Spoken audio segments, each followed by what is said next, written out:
Hi friends, బాగున్నారా? నేను బాగానే ఉన్నాను. మీరు కూడా బాగున్నారని అనుకుంటున్నాను. అందరూ బాగుండాలి, అందరిలో నేను ఉండాలి. ఫ్రెండ్స్, నేను ఈ మధ్యకాలంలో ఎక్కువగా ఫేస్ చూపించి వీడియోలు చేయట్లేదు. కారణం ఏంటి అనేది మీకు ఎవరికి తెలియదు కదా. నాకైతే హెల్త్ బాగాలేదు చాలా రోజుల నుంచి. ఏంటి అంటే కాళ్ళు బాగా నొప్పులుగా ఉండి, అంటే చేసుకునే పనులు కూడా కరెక్ట్గా చేసుకోలేకపోతున్నాను. చాలా టెస్టులు చేశారు. విటమిన్ B12, తర్వాత విటమిన్ డి, ఇవన్నీ తగ్గినాయి. బాడీలో చాలా విటమిన్స్ తగ్గినాయి. దాన్ని కవర్ చేసుకోవడానికి ఇంజక్షన్లు, మెడిసిన్స్ చాలా వాడుతున్నాను నేను ఇప్పుడు. సరే, ఓకే, దానికి అదైతే కొంచెం అలా అలా ఉంది అనుకునే టైంలో మళ్ళీ నాకు అది తగ్గలేదు పూర్తిగా. ఆ ప్రాబ్లమే ఇంకా తగ్గలేదు అనుకునే టైంలో ఇంకో ప్రాబ్లం వచ్చింది. ఏంటి ప్రాబ్లం అంటే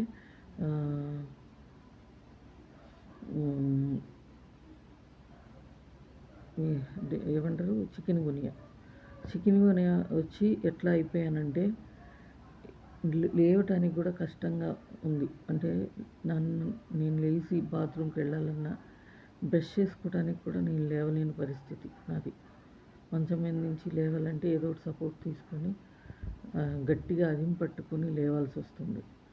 అంటే చాలా ఇబ్బంది పడ్డాను. ఒక 2 రోజులు 3 రోజులు అయితే మా మదర్ వచ్చి వెళ్ళింది. తర్వాత మెల్లగా అంటే లేవడానికి అయినా కానీ కొంచెం కష్టంగా ఉంది. అలాగే మెల్లమెల్లగా చేస్తున్నాను.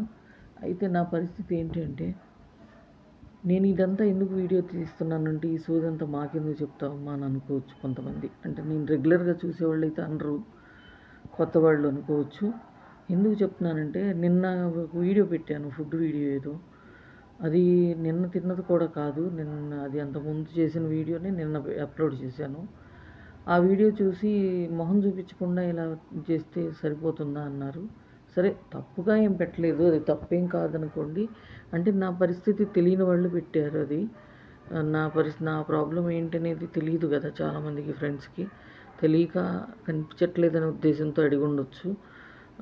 అయితే ఏంటంటే, నేను నా ఫేసే చెప్తుంది మీకు నేను ఎంత హుషారుగా ఉన్నాను, ఎలా ఉన్నాను అనేది నా ఫేసే చెప్తుంది అనుకుంటా మీకు. అంటే నా పని నేను చేసుకోలేని పరిస్థితి. అంటే ఏదైనా ఒక కూర కూడా వండుకునే పరిస్థితిలో నేను లేను అసలు. అంటే ఎలా ఉన్నానంటే, నిన్నంతా ఎలా తిన్నానంటే, నిన్న నా పరిస్థితి ఏంటంటే, నా మేనగోడలు భర్త వచ్చారు నిన్న చూడటానికి. వస్తే వాళ్ళు వచ్చేటప్పుడు ఫ్రూట్స్ ఏవి తీసుకొచ్చారు. తర్వాత ఫ్రిడ్జ్లో కూడా ఉన్నాయిలేండి ఇవి బత్తాయిలు అవి. అయితే ఆ ఫ్రూట్స్ అన్నీ ఉన్నాయి కదా, ఆ ఫ్రూట్స్ పెట్టుకొని నిన్నంతా నేను కాలం గడిపానని చెప్పొచ్చు. ఎందుకంటే కూరగాయలు కటింగ్ చేసేటానికి చేతులు సహకరించట్లేదు, బాగా పెయిన్స్ ఉన్నాయి, నీరసంగా ఉంటుంది ఒకటి ప్రాణం. నిన్నైతే అంత దారుణం అన్నమాట. మొన్న అయితే మా మేనగోడలు వాళ్ళు వచ్చారు. ఆ రోజు ఫుడ్ ఆర్డర్ చేసుకున్నాము, ఏదో తినేసాము, అయిపోయింది. నిన్న అసలు నేనేం చేసుకోలేదు. నిన్న మార్నింగ్ వెళ్ళిపోయారు మా మేనగోడలు వాళ్ళు. ఇంకా పిల్లలతో పాటు మొన్న అయితే తిన్నాను, కానీ ఏదో మొన్న నైట్ టిఫిన్స్ ఆర్డర్ చేశారు, ఇంకేదో అయిపోయింది. నిన్న అసలు నేనేమీ చేసుకోలేకపోయాను. నిన్న ఓపిక లేదు, ఇక బాగా నీరసం వచ్చేసింది. అదిగాక మొన్న నైట్ నిద్రలేదు. వాళ్ళు వచ్చారు కదా, ఏదో జాతకం చెప్పమని, ఏదో పాపం వాళ్ళు. అంటే నాకు జాతకం నేను 100% చెప్పలేకపోయినా 100కి 10% చెప్పగలను. కొద్దిగా తెలుసు, అంత తెలీదు. నేనేదో నాకు తెలిసింది చెప్పుకొచ్చాను. ఆ పిల్లలు ఇక నైట్ 1 గంట దాకా కూర్చున్నారు, మాట్లాడుకుంటూ ఆ మాట మాట్లాడుకుంటూ. మాకు అసలు తెలియలేదు టైం కూడా. అలాగే కూర్చున్నాను పిల్లలతో. మరి నిద్రలేకపోవటం వల్ల నీరసమో ఏంటో తెలియదు, కానీ బాగా నీరసం వచ్చేసింది నిన్నటికి. నిన్న నీరసం వచ్చి వంట కూడా చేసుకోలేని పరిస్థితి. నా ఫ్రూట్స్ తినుకుంటూ అట్లనే ఉన్నాను. నాకు ఇక్కడ ఒకళ్ళు ఉన్నారు, మనకు తెలిసిన వాళ్ళు. అంటే మొన్న ఫుడ్ వీడియోలో ఉన్నారు కదా, వాళ్ళు నాకు బాగాలేదు, ఏమాత్రం వండుకోలేని పరిస్థితి ఉన్నా వాళ్ళు పంపిస్తారు కూరలు. కానీ పాపం నిన్న ఆమె పిండి వంటలు అవి చేస్తుంది, పండగ పిండి వంటలు. మరి నేను వండుకోలేనని అడగదామనుకుని కూడా అడగలేకపోయాను. ఎందుకంటే వాళ్ళకి ఏదో వండుకోవడానికి చక్రాల గిద్దలు కావాలంటే నా దగ్గరికి వచ్చి పట్టుకెళ్ళారు. అంటే వాళ్ళకి పని ఎక్కువ ఉంటుందని కదా అర్థం.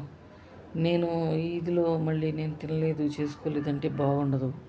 ఆమె ఏదో ఒక కూర చేసుకుని ఏదో కాలక్షేపం చేసి ఉండేమో, నాకు బహుశా పని ఎక్కువ ఉంటుంది కదా, మళ్ళీ ఇబ్బంది పెట్టడం ఎందుకు అనిపించింది. ఇక నేను నిన్నంతా ఫుడ్ లేకుండానే ఉన్నానని చెప్పొచ్చు. అన్నం అనేది తినలేదు నిన్న. అసలు బాగా అంటే ఇంత బాగట్లేదనమాట, నాకు అంత బాగలే నీరసం.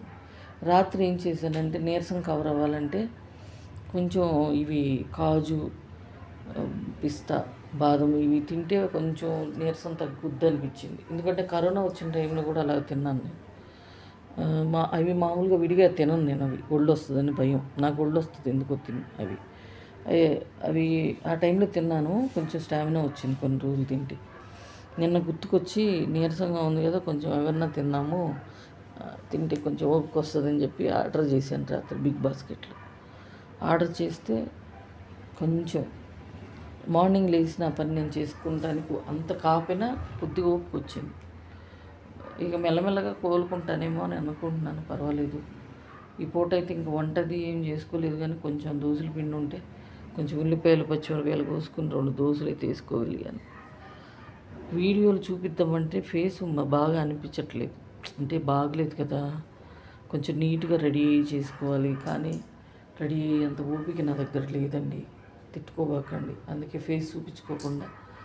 బాగలేదనుకోండి, ఎప్పుడన్నా ప్రాణం బాగపోతే ఫేస్ చూపించుకోకుండా పెట్టేస్తాను వీడియో, ఎందుకులే సూది వీడియోలాగా అనిపిస్తుందని. అది ఫ్రెండ్స్, అంతే. నాకు ఏదో నా మొహం చూపించొద్దనే ఉద్దేశం కాదు, దయచేసి అర్థం చేసుకోండి friends. Okay friends, bye, thank you, bye. ఒక లైక్ ఇవ్వండి, వీడియోకి అయితే ఒక లైక్ ఇవ్వండి ప్లీజ్. నేను ఇంత బాగాలేదన్నా కానీ వీడియో పెట్టాను కదా, నాకు సపోర్ట్ చేసి ఒక లైక్ చేయండి.